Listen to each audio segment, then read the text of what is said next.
Telangana cabinet విస్తరణ వాయిదా పడింది. ప్రస్తుతానికి విస్తరణ చేయకూడదని సీఎం రేవంత్ రెడ్డి నిర్ణయించారు. హైకమాండ్తో ఇప్పటికే చర్చలు కూడా జరిపారైనా ఇక పరిపాలన పైన ఫోకస్ పెట్టాలని సీఎం రేవంత్ రెడ్డి భావిస్తున్నారు.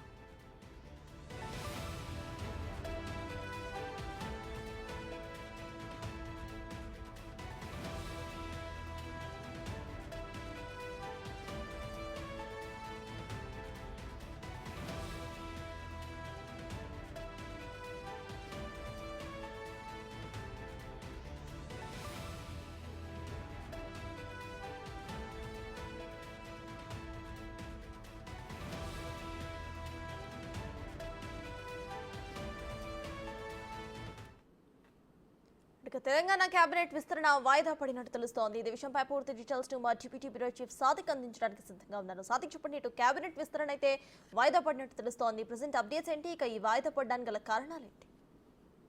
సత్తాజ్, ముఖ్యమంత్రి రేవంత్ రెడ్డి పూర్తి స్థాయిలో పాలనపైన దృష్టి సారించడం జరిగింది. అనేక రివ్యూలు చేస్తూ ఉన్నారు. సో కేబినెట్ విస్తరణ అనేది ఇప్పట్లో లేదని కూడా స్పష్టంగా అర్థమవుతుంది. ముఖ్యమంత్రి రేవంత్ రెడ్డి కొద్దిసేపు క్రితమే హైదరాబాద్ నుంచి ఢిల్లీకి బయలుదేరి వెళ్ళారు.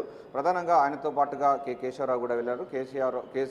కేశవరావు ఈరోజు రాజ్యసభ సభ్యత్వానికి రాజీనామా చేసి కాంగ్రెస్ పార్టీలో చేరబోతున్నారు. సో ముఖ్యమంత్రి రేవంత్ రెడ్డి మొదటి నుంచి కూడా పరిపాలన పైన పూర్తి స్థాయిలో తన మార్పు చూపించే లక్ష్యంగా ముందుకు పోతున్న తరుణంలో మొత్తం ఇప్పటివరకు ఉన్నటువంటి అనేక శాఖలపైన రివ్యూలు చేస్తూ ఉన్నారు. సో ఇప్పట్లో క్యాబినెట్ ఉంటుందని కూడా అనేకమైనటువంటి ఊహాగానాలు వస్తున్న నేపథ్యంలో ఇప్పటికీ ముఖ్యమంత్రి కార్యాలయ వర్గాలు మాత్రం ఒక స్పష్టమైనటువంటి సంకేతాలు ఇచ్చాయి. అందులో భాగంగా క్యాబినెట్ విస్తరణ ఇప్పట్లో ఉండదనేటువంటి విషయాన్ని కూడా స్పష్టం చేయడం జరిగింది. ఎందుకంటే జైనిక్స్ కూడా ఎక్కువగా ఉన్న నేపథ్యంలో ఇప్పటివరకు అయితే పూర్తి స్థాయిలో అయితే అడ్మినిస్ట్రేషన్ మీద కాన్సన్ట్రేట్ చేయమని కూడా ఢిల్లీ హైకమాండ్ దృష్టి సారించినట్టుగా చెప్తుంది. వారి యొక్క గైడ్లైన్స్ ప్రకారంగా ముందుకు పోతున్న సందర్భం కనబడుతుంది. ఇప్పటికే వివిధ శాఖల అధికారులతో ఐఏఎస్ అధికారులతో కూడా పాలనపైన వేగవంతం చేస్తున్నారు. పాలనలో తన మార్పు చూపించే లక్ష్యంగా ఆదాయ మార్గాలకు ప్రభుత్వానికి ఎట్లా తీసుకురావాలి, ఆదాయంలో 7 లక్షల కోట్ల అప్పులు చేసినటువంటి కేసీఆర్ చేసి కూర్చున్నాడు, దాని నుంచి ఎట్లా ఓవర్కమ్ చేయాలి దానిపైన కూడా పూర్తి స్థాయిలో ఫోకస్ పెట్టినటువంటి ముఖ్యమంత్రి రేవంత్ రెడ్డి పరిపాలనపైనే పూర్తి స్థాయిలో దృష్టి సారించాలి అని కూడా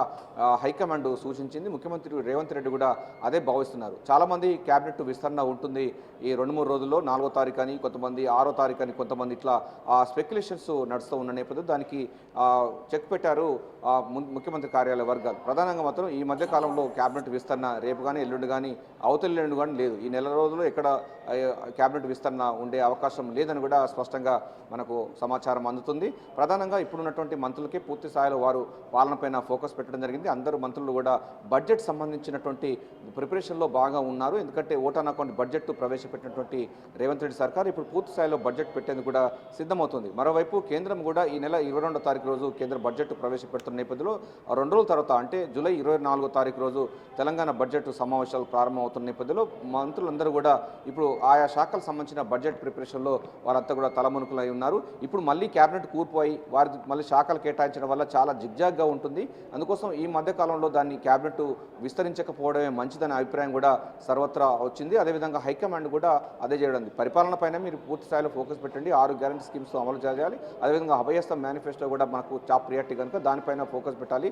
బడ్జెట్ పూర్తి స్థాయి బడ్జెట్ కూడా రూపకల్పన జరుగుతున్న నేపథ్యంలో ఇప్పుడు క్యాబినెట్ కూర్పు అన్నది అవసరం లేదు అన్నటువంటి అభిప్రాయం వ్యక్తం అవుతున్న నేపథ్యంలో ఈ మధ్యకాలంలో క్యాబినెట్ విస్తరణ అన్నది వాయిదా పడింది. సో ఇప్పటి వరకు ఉన్నటువంటి స్పెక్యులేషన్ అన్నింటి కూడా అడ్డుకట్టు వేస్తూ సీఎం వర్గాలు అయితే చెప్తా ఉన్నాయి. ఈ మధ్యకాలంలో మాత్రం క్యాబినెట్ విస్తరణ లేదు. పూర్తి స్థాయిలో బడ్జెట్ సంబంధించినటువంటి ప్రిపరేషన్ ఒకటి, పరిపాలన పైన దూకుడుగా ఎట్లా వివరించాలి, పరిపాలనలో కాంగ్రెస్ ఒక పరిపాలన ఎట్లా ఉంటుంది ప్రజలకు మరోసారి గుర్తు చేసే లక్ష్యంగా వీరందరూ కూడా పనిచేయాలని కూడా ముఖ్యమంత్రి రేవంత్ రెడ్డి భావిస్తున్నారు. హైకమాండ్ కూడా అదే మార్గదర్శకాలు నిర్దేశించింది. సత్తాజ్, మనం ఇప్పటిదాకా చెప్పుకున్నట్టుగా 2 అంశాలు ఇందులో పరంగా పరిపాలన పైన పూర్తి స్థాయిలో ఫోకస్ పెట్టాలి. ఇప్పుడు కనుక క్యాబినెట్ విస్తరణ చేసినట్లయితే శాఖల కేటాయింపు ఆ తదితరమైనటువంటి హంగామా అనేది మరో 20 రోజుల పాటు కొనసాగుతుంటే ఇప్పుడు బడ్జెట్ సమావేశాలకు చాలా దగ్గరగా వస్తున్నాయి.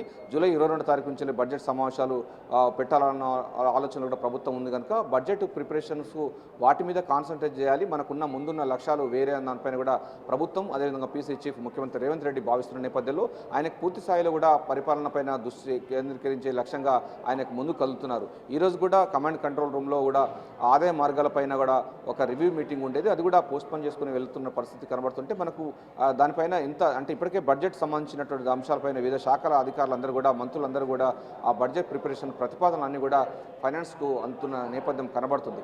కేంద్ర బడ్జెట్ 22వ తారీఖు ప్రవేశపెట్టిన తర్వాత దాని యొక్క రాష్ట్రానికి రావాల్సిన గ్రాంట్స్ అన్నిటి చూసుకొని తెలంగాణ బడ్జెట్ రూపకల్పన చేయడానికి ఆస్కారం ఉంటున్న నేపథ్యంలో పూర్తి స్థాయిలో ప్రస్తుతం ఉన్నటువంటి మంత్రులు, కార్యదర్శులు, ప్రిన్సిపల్ సెక్రటరీస్ అందరూ కూడా ఈ యొక్క బడ్జెట్ ప్రిపరేషన్లో ఉండాలి.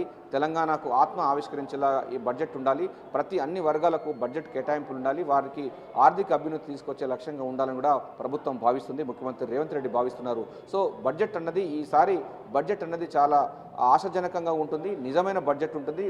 అంకెల గారడి కాకుండా ప్రజల కొనుగోలు శక్తికి ఆధారంగా పూర్తి స్థాయిలో ఒక నిజమైన బడ్జెట్కు ప్రవేశపెట్టేందుకు గాను రేవంత్ రెడ్డి సర్కారు అయితే ఫోకస్ పెట్టింది. అందులో భాగంగా పరిపాలన పైననే ఫోకస్ పెట్టడం జరిగింది. మంత్రివర్గమైనటువంటి విస్తరణ అన్నది ఇప్పట్లో లేదు, వాయిదా పడిందని కూడా స్పష్టంగా సంకేతాలు అందుతున్నాయి. Sartaj. Right, thank you Sadiq.